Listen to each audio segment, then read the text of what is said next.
నంద్యాల జిల్లా రుద్రవరం మండలం కోటకొండలోని కొలను చెరువులో అక్రమ మట్టి తవ్వకాలు జరుగుతున్నట్లు వచ్చినటువంటి వార్తలపై టీడీపీ నేతలు స్పందించారు. కోటకొండలోని కొలను చెరువులో మట్టి తవ్వకాలకు సంబంధించి అన్ని చట్టపరమైన అనుమతులు ఉన్నాయని రుద్రవరం మండల టీడీపీ కన్వీనర్ లింగం రంగనాయకులు, మండల టీడీపీ నాయకులు తెలిపారు. కొలను చెరువులోని మట్టి తవ్వి చెరువును కాపాడాలని గ్రామస్తులు జిల్లా కలెక్టర్ దృష్టికి తీసుకువెళ్లారు. కలెక్టర్ మట్టి తవ్వకాలపై అనుమతి ఇవ్వడంతో చెరువులోని మట్టిని నంద్యాల పరిధిలో జరుగుతున్న south central railway zone railway track పనులకు టిప్పర్ల ద్వారా తరలిస్తున్నట్లు వారు తెలిపారు.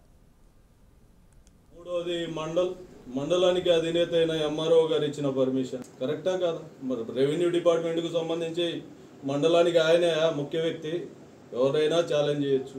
ఇక అక్రమ రవాణా గురించి మాట్లాడుకుందామా? ఎవరైనా రావచ్చు. ఈరోజు చెప్తా ఉన్న అక్రమ రవాణా గురించి మాట్లాడే వ్యక్తులు ఎవరైనా రావచ్చు. ఈరోజు డిబేట్ వేస్తారు. మా తాత తండ్రులు సంపాదించిన సొంత భూమిలోనే మట్టి తవ్వి అక్రమంగా వీళ్ళ గవర్నమెంట్లోనే, ఎవరి గవర్నమెంట్లో, వైఎస్ఆర్సీపీ గవర్నమెంట్లోనే స్ట్రైక్ చేసిన వ్యక్తిని నా సొంత భూమి తవ్వారు. ఇప్పుడు కూడా అట్లే ఉన్నాయి.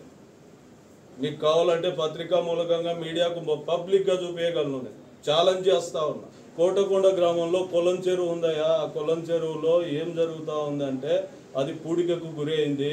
దానివల్ల గ్రామస్తులు ఇబ్బంది పడుతున్నారు అనడం వల్ల అర్జీ పెట్టిన తర్వాత కోటకొండ గ్రామానికి సంబంధించిన అర్జీ కలెక్టర్ గారికి క్లియరా పత్రికా మూలకంగా